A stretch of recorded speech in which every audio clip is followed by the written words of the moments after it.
بسم اللہ الرحمن الرحیم۔ السلام علیکم۔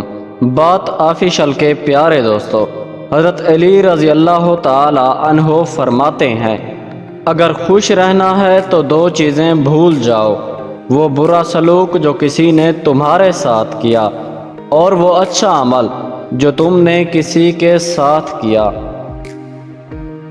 دوست وہ ہے جو ظلم اور زیادتی کرنے سے منع کرے اور احسان، نیکی اور بھلائی کرنے پر معین و مددگار ہو۔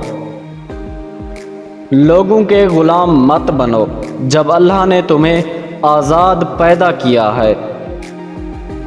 خلوص اور عزت بہت مہنگے تحفے ہیں، اس لیے ہر کسی سے ان کی امید نہ رکھو، کیونکہ بہت کم لوگ دل کے امیر ہوتے ہیں۔ جو آدمی اپنوں کو حقیر سمجھتا ہے، دشمن اسے کچل دیتے ہیں۔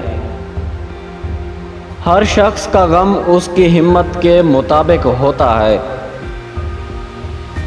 پیارے دوستو، ویڈیو کو لائک کریں اور ہمارے چینل بات آفیشل کو سبسکرائب کریں۔ شکریہ۔